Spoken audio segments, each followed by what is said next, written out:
नमस्कार, मी प्रशांत कदम. दिल्लीमध्ये जंतर मंतरवरती सोनम वांगचुक यांचं जे उपोषण सुरू होतं, आमरण उपोषणाचा 20वा दिवस होता.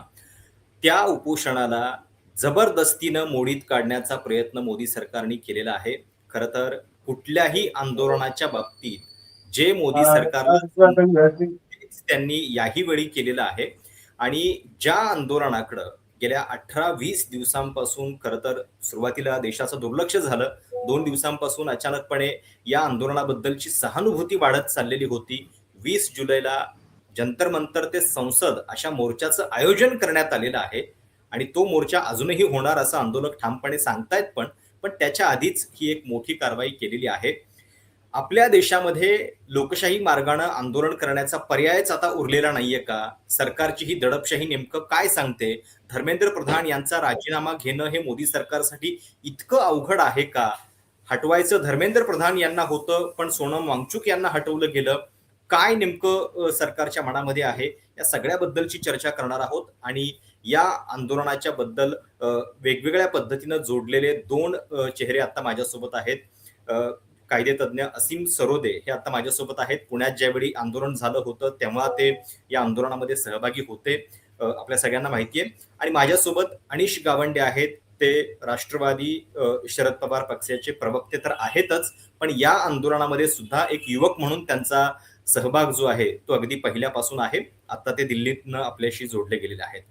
दोघांचेही खूप खूप स्वागत. असीमजी, पहिली प्रतिक्रिया जेव्हा सकाळी 7 वाजता पोलीस या आंदोलनाच्या स्थळी पोहोचतात, साध्या वेशातले पोलीस स्टेजवरती जाऊन सोनम वांगचुक यांना उचलतात. ते बेडशीटचं कव्हर वगैरे लावलं गेलंय हे दिसू नये म्हणून. एवढी सगळी करण्याची गरज नेमकी काय आहे आणि या कृतीतनं काय संदेश गेलेला आहे सरकारबद्दलचा? तुमची पहिली कमेंट. प्रत्येकच सरकार हे लोकशाही आंदोलन दडपण्याच्या भूमिकेमध्ये बरेचदा असतात हे आपण पाहिलेलं आहे. परंतु या सरकारने आंदोलनं होऊच न देणं, आंदोलनं झाल्यावर ते दडपण्याचे वेगवेगळे मार्ग अवलंब करणं, याच्याबद्दलचं एक राक्षसी उदाहरण आपल्यासमोर अनेकदा प्रेझेंट केलेलं आहे. म्हणजे शेतकऱ्यांचं आंदोलन झालं तेव्हा 70 जण मेले शेतकरी, तरीसुद्धा हे सरकार जागं झालं नाही. इतक्या वाईट पद्धतीने ते तेव्हासुद्धा वागलेले आहेत.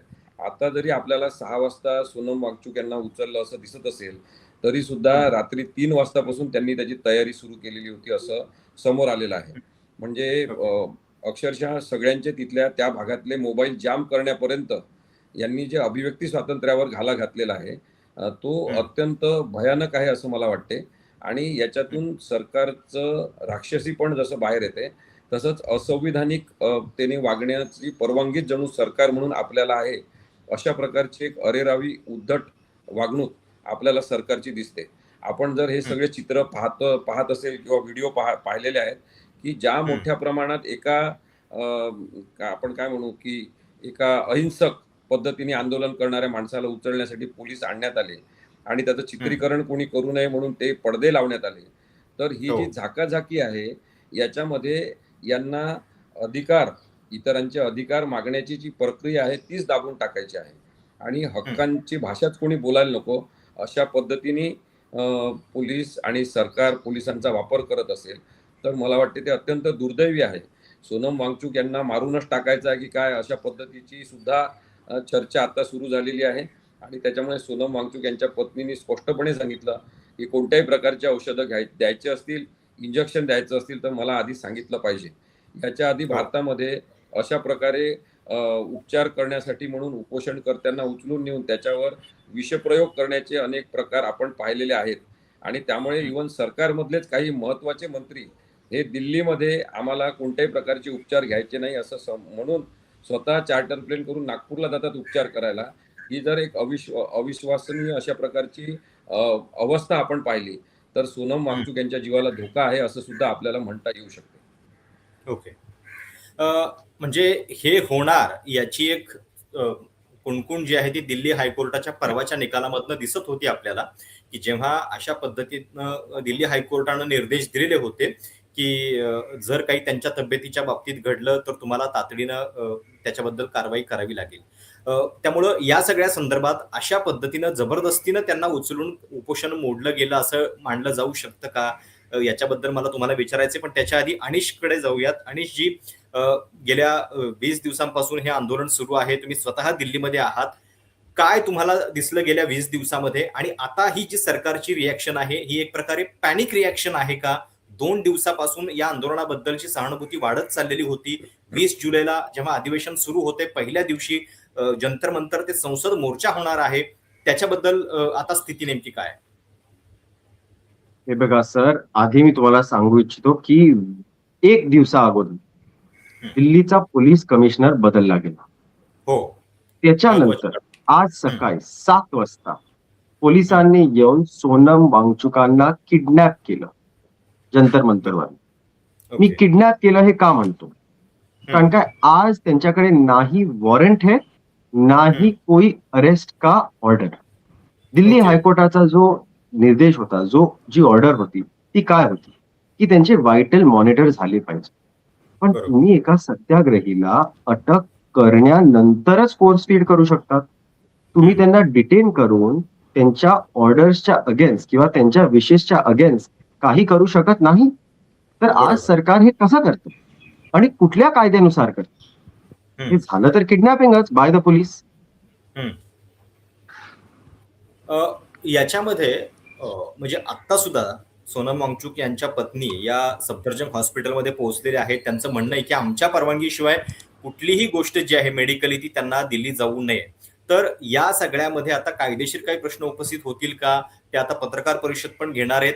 पण हा जो सरकारचा प्रयत्न आहे कसंही करून उचलायचं, याच्या पाठीमागची जी पॅनिक रिएक्शन आहे ती नेमकी कशामुळे आली असं दिसतंय? बघा आता त्यांना कळलेलं आहे. एकच सेकंद सर, एकच सेकंद. फोन कॉल सगळे येत आहेत. एक दिसतंय की सॉरी मी आता आलोय. सगळे फोन कॉल आता तिकडनं तेच येत आहेत सर की पॅनिक रिॲक्शन आता का झालेली आहे. पोलीस आता जंतर मंतरवरती लोकांना का सांगत आहे की तुम्ही जंतर मंतर सोडून जा. पोलीस आता का येऊन तिकडे लाठीचार्ज करत आहे. कारण काय त्यांना समजलेलं आहे की 20 तारखेला जे एक संसद चलो मार्च होणार होतं ते एवढं प्रचंड होणार होतं की त्यांच्या कंट्रोलमध्ये नसतं आलं. तर म्हणून घाबरून हे सरकार आज नी जर्क रिॲक्शन करत आहे. पण या नी जर्क रिॲक्शनचा इम्पॅक्ट त्यांच्यावरतीच पडणार आहे. त्यांना कळलं पाहिजे की आज जे ते करत आहेत त्याच्यामुळे हजारो अजून लोक 20 तारखेला रस्त्यावरती उतरणार आहेत. आज ऑलरेडी तुम्ही बघाल तर मुंबईमध्ये, नाशिकमध्ये, बाकी शहरांमध्ये आंदोलनं सुरू झालेली आहेत. लोक रस्त्यावरती उतरायला लागलेली आहेत आणि ती उतरत राहतील. 20 तारखेला सगळे दिल्लीत पोहोचतील आणि तो संसद चलो मार्च होणारच. असीमजी, हे अशा पद्धतीचे प्रकार अण्णांच्या आंदोलनाच्या बाबतीत सुद्धा अटक करण्याची चूक युपीए सरकारला किती भोगलेली होती हे आपण बघितलेलं होतं. रामदेव बाबांना रात्रीमध्ये उचलण्यात आलेलं होतं. जेव्हा सरकार अशा बळानं वागतं तेव्हा त्याची एक रिॲक्शन जनमानसामध्ये फार निगेटिव्ह जाते. आता मोदी सरकार पुन्हा तेच करताना दिसतं आहे. तर ही त्यांची एक मोठी राजकीय चूक ठरेल का? तुम्हाला या सगळ्याबद्दल काय वाटतं? बघा, राजकीय चुका करून त्यानंतर काहीतरी विषय आणून झाकता येऊ शकतात, त्याला डायव्हर्ट केलं जाऊ शकते, याचं एक तंत्र त्यांनी विकसित केलेलं आहे. त्यामुळे ते अत्यंत भयानक कॉन्स्टिट्युशनल चुका सुद्धा करून नंतर त्यातून तावून सुलाखून बाहेर पण निघतात, असं सुद्धा आपल्याला दिसलेलं आहे. आता याच्यामध्ये महत्त्वाचा प्रश्न हा आहे की सर्वोच्च उच्च न्यायालयामध्ये याचिका कोणी दाखल केली, या माणसाला इतकी का काळजी वाटली सोनम वांगचुक यांची, जेव्हा की सोनम वांगचुक हे मेंटली अत्यंत प्रिपेअर्ड आहेत. स्ट्रॉंगली ते सांगत आहेत की माझ्या उपोषणाचा 21वा दिवस असेल तरी हा सत्याग्रह मला सुरू ठेवायचा आहे, मला उपोषण बंद करायचं नाही, असं ते स्वतः सांगत आहेत. त्यामुळे एक मेंटल स्टेट ऑफ माइंड असते सत्याग्रहाच्या वेळेस, आणि दुसरी असते ती शारीरिक कंडिशन असते. तुम्ही बघा, हायकोर्टाने कुठेही त्यांना जबरदस्तीने जेवायला द्या, खायला द्या अशी ऑर्डर केलेली नाही. कारण की जबरदस्तीने कोणाला तरी फोर्स फीड करण्याची ऑर्डर कोर्ट देऊ शकत नाही. म्हणून कोर्टाने सांगितलं की त्यांच्या हेल्थचं मॉनिटरिंग करा आणि त्यांच्या आरोग्याची काळजी घ्या, एवढीच ऑर्डर दिलेली आहे. आणि म्हणून आता हा प्रश्न महत्त्वाचा आहे की तुम्ही सत्याग्रह त्यांना दवाखान्यात नेऊन सुद्धा, जसं आता अनिसनी शब्द वापरला तो अत्यंत महत्त्वाचा आहे की त्यांचं जर हे किडनॅपिंगच एक प्रकारचं असेल, त्यांच्या मर्जी विरुद्ध त्यांच्या शरीराला तिथून हात लावून उचलून नेलं असेल, तर ते एकदमच योग्य संज्ञेमध्ये त्यांनी सांगितलं की ते किडनॅपिंग आहे कायद्याच्या भाषेमध्ये. आणि तशा किडनॅप केलेल्या माणसाला तुम्ही काहीही करू शकता. आणि प्रशांत, मी तुला सांगतोय मुद्दाम, सफदरजंग हॉस्पिटलचा संबंध परत जेपीशी आहे डायरेक्ट. जयप्रकाश नारायण यांना तिथे ठेवलं होतं. हो. आणि त्याच्यानंतर शिफ्ट पण केलं होतं दुसरीकडे. आणि त्यामुळे तिथे जे विषप्रयोग तेव्हा झाले होते जयप्रकाश नारायण यांवर ते आपण पाहिलेले आहे, त्याच्याबद्दलच्या गोष्टी ऐकलेल्या आहेत. तसं होऊ नये म्हणून त्यांच्या पत्नीला सतत त्यांच्यासोबत ठेवणं ही सुद्धा आता वैद्यकीय सेवा देणाऱ्यांची जबाबदारी आहे. वैद्यकीय सेवा देणारे सोनम वांगचुक यांच्या शरीरावर अधिकार गाजवू शकत नाही, त्यांच्या मेंटल स्टेट ऑफ माइंडला डिस्टर्ब करू शकत नाही, त्यांच्या तब्येतीची काळजी घेण्याच्या नावाखाली जबरदस्तीने अन्न त्यांना देण्याचा प्रयत्न झाला तर ते सुद्धा त्यांच्या स्वतःच्या व्यक्तिगत हक्कांचं उल्लंघन ठरू शकते. बरोबर. तुम्ही आता बोलताना जे सांगितलं की याचिका दाखल करणारे कोण होते, तर ते राकेश सैनी नावाचे गृहस्थ आहेत की जे आधी बार असोसिएशनचे कधी काळी अध्यक्ष होते आणि नुकतंच त्यांना सिनियर ऍडव्होकेट म्हणून सुद्धा दिल्ली हायकोर्टामध्ये नियुक्त करण्यात आलेलं आहे. त्यांचा आणि सीजेपीचा पब्लिकली काय संबंध आहे हे अजून तरी समोर आलेलं नाहीये, पण हा एक पॅटर्न आहे की एखादा व्यक्ती बरोबर योग्य टायमिंगला कोर्टामध्ये जातो आणि मग त्याच्यावरती कोर्ट तातडीनं दखल घेऊन जणू सोनम वांगचुक यांच्या प्रकृतीची काळजी सरकारला फार आहे अशा पद्धतीनं ऑर्डर देते आणि सरकारच्या हातामध्ये मग त्या माध्यमातून एक शस्त्र राहतं की या आंदोलनामध्ये जबरदस्तीनं एंट्री करण्याची त्यांना मुभा मिळते आणि तेच कदाचित या सगळ्या माध्यमातून झालेलं आहे. अनिश, मला तुम्हाला हे विचारायचंय की गेल्या 20 दिवसांपासून तिथं जे आंदोलन होत आहे त्याच्यामध्ये काही विद्यार्थी सुद्धा आंदोलन करतायत, जे आयसाचे स्टुडंट्स आहेत ते विशेषतः इथं आंदोलन करतायत. ती नेहा नावाची मुलगी आहे, तिच्या प्रकृतीबद्दल सगळ्या देशाला पण चिंता आहे. तर आता तिथलं चित्र नेमकं काय आहे? तुमचं काही लोकांशी बोलणं झालंय का? तिथं का नेमकं बाकी कोणाला जाऊ दिलं जात नाहीये आणि अभिजित दिपकेनं आता उपोषण स्वतः करायचा निर्णय घेतलेला आहे, त्याचा नेमका कसा परिणाम? हे बघा, काल मी सुप्रियाताईंसोबत गेलेलो तेव्हा आम्ही नेहाला भेटून आलो, सोनम वांगचुकजींना भेटून आलो, बाकी तिकडे जे स्टुडंट्स आहेत जे हंगर स्ट्राईक वरती आहेत त्यांना पण भेटून आलो. मी पहिल्या दिवशी पण सोनमजींना भेटलेलो आणि बाकी सगळ्यांना भेटलेलो. या 20 दिवसांमध्ये तब्येत सगळ्यांची खूप खराब झालेली आहे. इकडे दिल्लीमध्ये 40 डिग्री उन्हात पावसात हे बसलेले आहेत. आज जे ते स्टुडंट्स आहेत त्यांना आतापर्यंत तरी माझ्या माहितीनुसार घेरावलेलं आहे. कोणालाही त्यांच्यापर्यंत पोहोचू दिलेलं नाही जात आहे. पण आम्हाला अजून माहित नाहीये की त्यांना हॉस्पिटलला पण नेलं आहे की नाही. आता ह्याच्यात एक मोठा प्रश्न निर्माण होतो. त्या स्टुडंटसाठी याचिका कोणीही फाईल केलेली नव्हती. तर कोणत्या कायद्यानुसार त्यांना तुम्ही जंतर मंतर मधून हटवू शकता? मी सोनम वांगचुकांना हटवलं इल्लीगल. दिल्ली हायकोर्टाचा तो आदेश नव्हता की तुम्ही त्यांना फोर्सफीड करू शकता किंवा जंतर मंतर मधून हटवू शकता. पण तरी ते म्हणतायत की दिल्ली हायकोर्टाच्या नुसार आम्ही त्यांना तिकडनं काढलेलं आहे. पण या स्टुडंटना तुम्ही कसं काढणार आहात? कन्व्हिनियंटली अजून एक कोणी प्रोटेस्टच्या नावाने याचिका देणार आहे का? रविवारी पुन्हा कोर्ट त्या याचिकेला सुनवाई देणार आहे का या स्टुडंटसाठी? असे प्रकरण तुम्हाला बघायला मिळतील पुढच्या काही दिवसांमध्ये. कारण काय 20 तारखेचा जो मोर्चा आहे तो अजूनही होणार आहे का, की या सगळ्यामध्ये आता सरकार 20 तारखेला माझं बोलणं अभिजितशी झालेलं आहे, बाकी सगळ्यांशी झालेलं आहे. 20 तारखेला मोर्चा होणार, तो होऊनच राहणार. आता दिल्ली पोलीस भरपूर प्रयोग करण्याचा एक अटेम्प्ट करेल. ते मेट्रो स्टेशन बंद करतील, ते लोकांना जंतर मंतर मध्ये येऊ नाही देणार. अशा गोष्टी होत राहतील. पण जेव्हा हजारो लोक रस्त्यावरती उतरतात ना सर, तेव्हा तुम्ही त्यांना थांबवू नाही शकत. आणि ते दर शहरामध्ये उतरणार आहेत. उद्या आदित्य ठाकरेंनी आणि उद्धवजींनी एक मुंबईमध्ये मोठी सभा ठेवलेली शिवाजी पार्क. त्याच्यामध्ये भरपूर आम्ही लोक सहभागी असू. मी पण कदाचित उद्या जाईन. माझा पाय इकडे तुटलेला आहे म्हणून मी पण आता जंतर मंतर मध्ये जाऊ शकत नाही. पण भरपूर लोक आता जंतर मंतर मध्ये पोहोचलेली आहेत. बॅरिकेड पार करून पुष्पेंद्र सरोज जसे एमपी, जे आपल्या देशातले सर्वात तरुण एमपी आहेत, ते पोहोचलेले आहेत. बाकी पण लोक पोहोचतील, आज पोहोचतील, उद्या पोहोचतील. 20 तारखेपर्यंत जी लोक जंतर मंतर मध्ये पोहोचू शकतील आणि जी बाहेर असतील ती मंडळी एकत्र जाऊन संसदेपर्यंत चलो दिल्ली चलो संसद मार्च करतात. ओके. असीमजी, गेल्या 17-18 दिवसांपासून एकतर मेनस्ट्रीम मीडियानं या सगळ्या आंदोलनाकडे दुर्लक्ष केलेलं होतं. आज गंमत काय बघा की जेव्हा आज सरकारनं कारवाई केलेली आहे तेव्हा माध्यमांच्या मध्ये ही अटक योग्य कशी आहे आणि ती का आवश्यक होती या लाईननं बातम्या दिल्या जात आहेत. तर जो मीडिया अण्णांच्या आंदोलनामध्ये इतका सक्रिय होता आणि तेव्हा आपण बघितलेलं होतं की कलाकार सुद्धा किती मोठ्या प्रमाणामध्ये पोहोचत होते, जाहीरपणे भूमिका घेत होते. प्रसून जोशींच्या लेखणीला तेव्हा बहर आलेला होता आणि अनेक देशभक्तीपर गाणी तेव्हा ते लिहित होते. आज ते कुठे आहेत सगळे? सेलिब्रिटी भूमिका घेताना दिसत नाहीयेत, सगळे शांत आहेत. तर हे जे विरोधाभासाचं चित्र आहे ते आपल्या लोकशाहीबद्दल काय भाष्य करतं?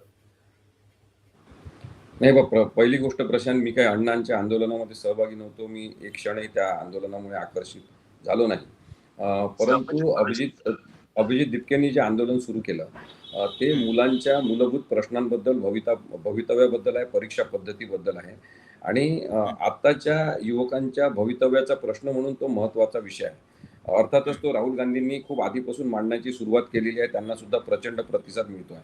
त्यामुळे आम्ही नागरिक म्हणून काय विचार करतो, किंवा कोणाच्या का बांगेने होऊ द्या, सकाळ झाली पाहिजे.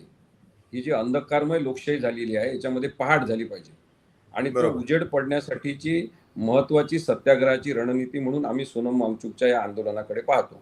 आणि त्याच्यामध्ये आम्हाला असं वाटते की या सगळ्या लोकांच्या प्रयत्नांमधून, आपल्या सगळ्यांच्या सहभागातून लोकशाहीमध्ये पहाट झाली पाहिजे, उजेड पडला पाहिजे आणि कुठेतरी अन्यायाचं परिमार्जन झालं पाहिजे. आता त्याच्यासाठी मग आपण पाहतो की पत्रकार किंवा माध्यमकर्मी किंवा कलाकार अनेक जण येत नाही आहेत, पण काही जण येत आहेत. आता जे शांत बसलेले आहेत त्यांचं पाप आहे ते त्यांच्या पारड्यात पडेल एखाद दिवशी. परंतु आपण कसेही वागलो तरी चालेल, आपण शांत राहिलो तरी चालेल, आपल्याला पुरस्कार मिळण्यासाठी आपण मग सरकारच्या जवळ जायचं. ही जी हिटलरनी रणनीती आखली होती तीच हिटलरशाही भारतामध्ये सुरू आहे. आणि हिटलरच्या वेळेस तुम्हाला सांगतो मी, अनेक न्यायाधीशांनी राजीनामे देऊन परदेशात ते शिफ्ट झाले होते. अनेक कलाकार हे सोडून गेले होते. म्हणजे तेव्हा चार्ली चॅप्लिन सारखा विचारवंत कलाकार हा हिटलरच्या विरोधात उभा राहिला होता ठामपणे. महात्मा गांधींनी हिटलरला 3 पत्र लिहिलेले होते त्यावेळेस की सुधारा तुमची वागणूक म्हणून. तर माझं काय म्हणणं आहे की जे संवेदनशील लोक असतील, लोकशाहीबद्दल प्रेम असेल, त्यांना हे लक्षात आलं पाहिजे, मोदी आज आहेत उद्या नाही आहे, पण ही प्रवृत्ती धोकादायक आहे. आणि लोकशाही याच्यानंतर राहणार आहे, आपण कोणीच राहणार नाही, पण लोकशाही टिकणार. मग एक यंत्रणा म्हणून आपण विकसित समाज आपल्याला पाहिजे असेल तर सोनम वांगचुक यांच्यासोबत उभं राहिलं पाहिजे.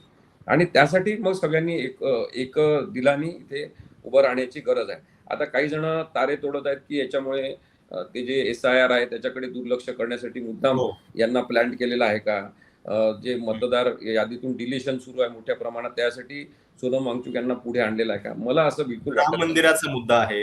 हा, राम मंदिराचा मुद्दा आहे. आता हे सगळे मुद्दे घेऊनच आपल्याला विचार करावा लागेल.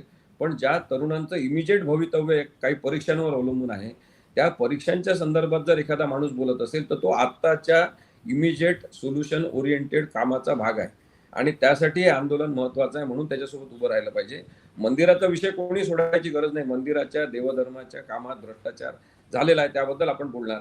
आपण ते मतदार यादीतून जे मतदार डिलिशन होत आहे त्याच्याबद्दल बोलणार. नागरिकत्व फक्त कागदपत्रांच्या आधारे ठरवण्याच्या प्रवृत्तीबद्दल आपण बोलणार. ते आपण बोलतच राहिलं पाहिजे. परंतु याचा अर्थ त्याचे मुद्दे आणून आता सोनम वांगचुक सारख्या एका विचारवंत, बौद्धिक पातळी अत्यंत उच्चतम असलेल्या, IQ लेवल खूप उत्तम असलेल्या माणसाचं IQ लेवल खाली असलेल्या लोकांनी काहीतरी खंडन करत राहायचं, हे मला वाटते की खूपच काहीतरी चुकीचं आहे. आणि त्यामुळे माझं महाराष्ट्रातल्या सगळ्या कलाकारांना, म्हणजे मी तर तुम्हाला सांगतो, त्या दिवशी एका अभिनेत्रीचा मी व्हिडिओ पाहिला, जी अत्यंत पुरोगामी आमची मैत्रीण आहे सिनेमा क्षेत्रातली, हिंदी सिनेमांमध्ये काम केलेलं आहे, मराठी अभिनेत्री आहे. तिने अक्षरशः मोदीच्या एका योजनेचं समर्थन करणारा व्हिडिओ तयार केलेला आहे. धक्कादायक आहे सगळं. आणि म्हणून मला असं वाटतं की त्या सगळ्यांनी आपल्या डोक्याचे झाकणं उघडावे आणि बघावं की आपण लोकशाहीसाठी परिणामकारक काम करू शकत नसू तर बाजू तरी चुकीची घेऊ नका. आणि हे सगळ्यांचं म्हणजे मला वाटतं की एकत्रीकरण विचारांचं कधीतरी झालं पाहिजे. नाही, हा अतिशय योग्य मुद्दा तुम्ही आता उपस्थित केला, कारण त्याच्याबद्दलची चर्चा बऱ्याच ठिकाणी होताना दिसतेय की हे एक प्रकारचं पॉलिटिकल डिफ्लेक्शन आहे का, डिस्ट्रॅक्शन आहे का? अनिश मला वाटतं त्याच्याबद्दल सांगू शकतील. म्हणजे संसदेच्या अधिवेशनाचा पहिला दिवस आणि त्याच्या 2 दिवस आधी मग अशा पद्धतीची कारवाई होते. अनेकदा असं होतं की अशा पद्धतीच्या कारवायांमधून त्या आंदोलनाच्या बद्दल अजून जनमत जे आहे ते प्रखरतेने वाढायला सुरुवात होते. तर हे जे टायमिंग आहे, इतक्या दिवसांपासून सरकारनं तिकडे दुर्लक्ष केलं, चर्चेसाठी कुणी पाठवलं नाही आणि अचानकपणे ही कारवाई केली जाते. असं वाटतंय का की संसदेच्या म्हणजे अधिवेशनाच्या दरम्यान बाकीच्या मुद्द्यांमधली हवा काढण्यासाठी हे केलं गेलंय? नाही बघा, कसं आहे ना, इकडे एक आर्टिफिशियल स्कॅर्सिटी निर्माण केली गेलेली आहे, की मुद्दे फायनाईट आहेत, अटेन्शन स्पॅन फायनाईट आहे आणि आपण एकाच मुद्द्यावरती बोलू शकतो. कुठल्याही लोकशाहीमध्ये, कुठल्याही वेळ 100 मुद्दे चालू असतात. आता फक्त तुम्ही कॉकरोच जनता पार्टीबद्दल बोलत असाल किंवा सोनम वांगचुकांबद्दल बोलत असाल, तर तुम्ही आशा वर्करबद्दल नाही बोलणार आहात का? असं होत नाही. तुम्ही डिलिमिटेशन वरती नाही बोलणार आहात का? असं होत नाही. तुम्ही बाकी मुद्द्यांवरती बोलणार नाही आहात का? असं होत नाही. सगळ्या मुद्द्यांवरती चर्चा होणारच आहे. पण जेव्हा एक माणूस 21व्या दिवशी हंगर स्ट्राईकवर असताना अशा इल्लीगलपणी काढला जातो जंतर मंतरवर, तर त्याचा रोष लोकांमध्ये असणारच. आणि त्या रोषाला ते घाबरूनच सरकार आज जे निर्णय घेते ते घेते. कारण काय, तो रोष जर सोमवारपर्यंत चालत राहिला असता, ते फोटो सोनम वांगचुकांचे सोमवारपर्यंत राहिले असते ना, तर बरं. लाज नसती राहिली कोणातही हं. सोमवारी पार्लमेंटमध्ये पोचायला. लाज नसती राहिली. कुठला चेहरा घेऊन आले असते पार्लमेंटमध्ये? तो 60 वर्षाचा माणूस तिकडे मरतोय आणि तुम्ही तिकडे स्वतःसाठी टाळ्या वाजवणार आहात. हं. ह्यालाच घाबरून त्यांनी आज आंदोलन संपवण्याचा प्रयत्न केलेला आहे. There is no doubt in my mind. कारण बरोबर. काय, नाही आणि बाकी मुद्दे तर पार्लमेंटमध्ये येणारच होते, पण हा पण एक मुद्दा असला असता. खरंय. नाही आणि उलट्या बाजूने जरी आपण विचार केला, तर या आंदोलनातली मागणी अशी काय आहे? मागणी तर एवढीच आहे, की शिक्षण मंत्र्यांना हटवा, धर्मेंद्र प्रधान यांचा राजीनामा हवा आहे. म्हणजे नाही, पण सरकारला फक्त अशी नाही, नाही. सर, धर्मेंद्र प्रधानचा राजीनामा का पाहिजे? हं, कारण काय, हे सरकार ऐकणं विसरलेलं आहे. बरोबर, फक्त धर्मेंद्र प्रधानचा राजीनामा नकोय. धर्मेंद्र प्रधानांचा राजीनामा का पाहिजे? कारण काय, आज राजीनामेच येत नाहीये. बरोबर, ट्रेनचा ऍक्सिडेंट होतं, रेल्वे मंत्री राजीनामा देत नाही. बरोबर. पेट्रोलचे दर वर वर वर जात राहतात, पेट्रोलियम मिनिस्टर राजीनामा देत नाही. हो. नीटचा पेपर लीक होतो, 21 तरुण मुलं हं, सुसाईड करतात. शिक्षण मंत्री कधी राजीनामा देत नाही. तर हं, अकाउंटेबिलिटी पुन्हा आणाय. आज तरुण युवा काय मागतोय? अकाउंटेबिलिटी. तुम्ही हं. कॉर्पोरेट नोकरीमध्ये असाल आणि तुम्ही असं काम करत गेला, तर तुम्हाला नोकरीवरनं काढलं जातं. बरोबर, तर सत्तेमधनं तुम्हाला का नाही काढू शकत लोकं? बरोबर. पंतप्रधानांनी हे पण बघितलं पाहिजे ना, की त्यांच्या मंत्रिमंडळात जी मंडळी आहे, हं, ती काम करतायत की नाही? ते नीटपणे काम करतायत की नाही? ही मागणी बरोबर. फक्त धर्मेंद्र प्रधानबद्दल नाहीये. ही मागणी अकाउंटेबिलिटी बद्दल आहे, खरंय. की तुम्ही आता सत्तेत आहात, तुम्ही हं, अकाउंटेबिलिटी घ्या. बरोबर. अ, असीमजी, याच्यामध्ये आपल्याला दृश्यांमध्ये दिसतंय, की कशा पद्धतीनं बळजबरीनं पोलीस तिथल्या आंदोलकांना उचलतायत आणि हे आंदोलन संपवण्याचा प्रयत्न होतोय. तर या सगळ्यामध्ये आता काही कायदेशीर पर्याय सुप्रीम कोर्टामध्ये सुद्धा उपलब्ध असतील का? नाहीतर मग अशा पद्धतीनं आंदोलनं संपवण्याची जर परंपरा रूढ होत चालली, तर ते देशाच्या लोकशाहीच्या दृष्टीनं घातक आहे. विरोधी आवाज नेमका मग व्यक्त कुठे होणार? हा सुद्धा प्रश्न आहे. तुम्हाला काय वाटतं या सगळ्याबद्दल? सर, मी 1 सेकंद माफी मागतो. मला ओके. पळावं लागणार आहे आता. आय एम ठीक व्हेरी आहे, ठीक सॉरी असीमजी. Very good to be on air with you. असीमजी आहे. नक्कीच लीगल मत मांडतील. माझं तर मानणं आहे, मी लॉयर नाहीये. पण माझं मानणं आहे, की इकडे किडनॅपिंग झालेली आहे आणि ओके. आत्तापर्यंत जर अटकेचं वॉरंटच नाहीये, तर आम्ही पण कोर्टात कसे जाणार? सोनमजींना तिकडनं बाहेर कसे काढणार? ठीक आहे. Thank you thank very you. Much प्रशांतजी. Thank you thank you. Anish. Yes. Thank you. Okay. Thank you Anish. हां, असीमजी. नाही, मला वाटते की याच्यामध्ये त्यांनी जो किडनॅपिंगचा आरोप केलेला आहे ना, त्याच्याबद्दलची तक्रार कोणीतरी म्हणजे त्यांच्या पत्नीने वगैरे दिली पाहिजे. किडनॅप केलेला आहे. पण आता किडनॅप करण्याची प्रक्रिया जी आहे ती अज्ञात स्थळी नेणं, तो माणूस व्यक्ती कुठे आहे माहीत नसणं, अशा सगळ्या कायदेशीर त्याच्यातल्या गोष्टी आहेत, ज्याच्यामध्ये त्यांना किडनॅप केलं असं आपण आता कायदेशीर दृष्टिकोनातून म्हणू शकत नाही. पण हे आंदोलन दडपण्याचा जो प्रयत्न आहे त्याचा भाग म्हणून त्यांना उचलून नेण्यात आलेला आहे. त्यांच्या मर्जीविरुद्ध नेलेला आहे आणि त्यांची अजूनही ती पात्रता, कॅपॅसिटी आहे की ते हं. उपोषणाला बसू शकतात, सत्याग्रह कंटिन्यू करू शकतात. तर बरं. त्याबद्दलचे त्यांच्या स्वतःच्या डॉक्टरचे अहवाल जर वेगळे असतील सरकारी डॉक्टरांच्या अहवालांपेक्षा, तर मात्र त्याच्या संदर्भात ते सर्वोच्च न्यायालयामध्ये जाऊ शकतात किंवा आता आधी उच्च न्यायालयामध्ये जी केस प्रलंबित असेल समजा, तर तिथेच इंटरव्हेन्शन करू शकतात आणि ती मागणी करू शकतात की आम्हाला सत्याग्रह कंटिन्यू करायचा आहे, उपोषण करण्याची माझी क्षमता अजून कायम आहे. अशा प्रकारचा कोणताही शारीरिक धोका निर्माण झालेला नाही. पण दुसरीकडे काय आहे की सगळ्यात मोठी गोष्ट काय आहे की सोनम वांगचुक यांचा जीव धोक्यात आहे. त्यांचा जीव वाचवायचा आहे. त्यांची आरोग्य तपासणी आमच्या डॉक्टरांनी केल्यावर हे अहवाल दिलेले आहेत आणि आम्ही आता रिस्क घेऊ शकत नाही. म्हणून त्यांना आम्ही आता उपोषण करू देणार नाही.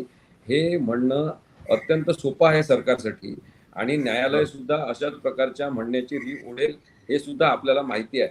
आणि त्यामुळे मला असं वाटतं की आता हा प्रश्न अत्यंत कायदेशीर किचकटीचा झालेला आहे जर कायद्याचा मार्ग वापरायचा म्हटलं तर.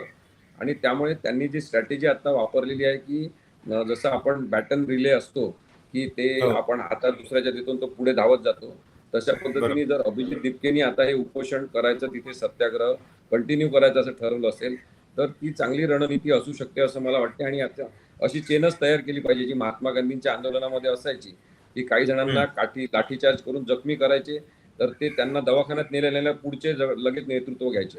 तर ही नेतृत्वाची साखळी आता सुरू करावं लागेल. तशा पद्धतीची रणनीती जास्त चांगली राहील असं मला वाटते, कारण की हा केवळ कायद्याच्या अखत्यारीतला प्रश्न राहिलेला नाही. ओके. शेवटचा प्रश्न, ज्या कारणासाठी हे सगळं आंदोलन सुरू झालं होतं आणि देशभरातल्या शिक्षण व्यवस्थेचा प्रश्न या निमित्तानं समोर येत होता, तुम्हाला असं वाटतंय का की या सगळ्या दबावाला झुकून शिक्षण मंत्र्यांचा राजीनामा होईल, मोदी सरकार किमान या बाबतीत काही म्हणणं जनतेचं ऐकेल? हे बघा, मोदी सरकार कोणाचं म्हणणं ऐकणारं नाही आणि ते अत्यंत उद्धट आणि उर्मट स्वभावाचे स्वतः मोदी आहेत. त्यामुळे त्यांच्या घरच्यांचे त्यांचं पटत नाही हे आपल्याला माहिती आहे. आता एक दुसरा मी तुम्हाला रेफरन्स देतो की पुण्यामध्ये आम्ही इरोम शर्मिला हिला बोलवलं होतं आणि तेव्हा त्यांची मुलाखत, तेव्हा विद्या बाळ जिवंत होत्या, त्यांनी काही प्रश्न विचारले होते, मी काही प्रश्न विचारले होते. आणि तेव्हा इरोम शर्मिलाबद्दल आपल्याला माहिती आहे की तिने खूप मोठे मोठे उपोषण केलेले आहेत मणिपूरमधल्या किंवा आसाम रायफल्सच्या विरोधातल्या सगळ्या अत्याचाराबद्दल. तर त्याच्यामध्ये इरोम शर्मिलाला जेव्हा प्रश्न विचारला की इतके सगळे प्रश्न तुला दिसतात, तर आता कोणत्या विषयावर उपोषण करावं, सत्याग्रह करावं असं वाटेल, तिने सांगितलं मी कोणत्याच विषयावर सत्याग्रह आणि उपोषण करणार नाही. कारण की ज्यांच्या समोर सत्याग्रह आणि उपोषण करायचं असते तशा प्रकारची मानसिकता त्यांच्यामध्ये असली पाहिजे, लोकशाहीची थोडी जाणीव आणि संवेदनशीलता असली पाहिजे. या सरकारमध्ये कोणतीच संवेदनशीलता, माणुसकीची चाड राहिलेली नाही. तशा लोकांसमोर उपोषण करून कोणताही फायदा होत नाही असं त्या अनुभवी सत्याग्रही उपोषण करणाऱ्या व्यक्तींनी सांगितलं होतं. आणि त्याचा सुद्धा संदर्भ सोनम वांगचुक सारख्या ज्येष्ठ व्यक्तींनी किंवा इतर त्यांच्यासोबत सत्याग्रह करण्यास सगळ्यांनी लक्षात ठेवला पाहिजे. म्हणून महात्मा गांधींनी सुद्धा सांगितलं होतं की उपोषण हे सत्याग्रहाचं माध्यम अत्यंत जपून वापरलं पाहिजे. आणि या सगळ्या पार्श्वभूमीवर आता हे महत्वाचं आहे की या मुरदाड बथड झालेल्या सरकारसमोर आपण किती डोकं आपटायचं हे रणनीती म्हणून ठरवलं पाहिजे आणि आंदोलनाचे वेगवेगळे मार्ग सुद्धा वापरले पाहिजे, त्याच्याबद्दल विचार केला पाहिजे.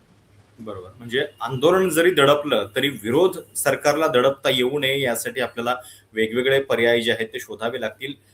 खूप खूप धन्यवाद या संपूर्ण चर्चेबद्दल. दिवसभरामध्ये अजून बऱ्याच घडामोडी घडतायत. या आंदोलनाला संपवण्यासाठी जंतर मंतरवरती अजून काय नेमकं केलं जातं हे आपण बघत राहूच. आणि 20 तारखेचा जो मोर्चा आहे त्याच्या आधी दिल्लीमध्ये जे काही घडतंय या सगळ्याची आपण चर्चा आपल्या चॅनलवरनं करत राहणार आहोत. त्यामुळं चॅनल बघायला विसरू नका. या सगळ्याबद्दलची अपडेट तुमच्यापर्यंत नक्की पोहोचत राहू. धन्यवाद. धन्यवाद.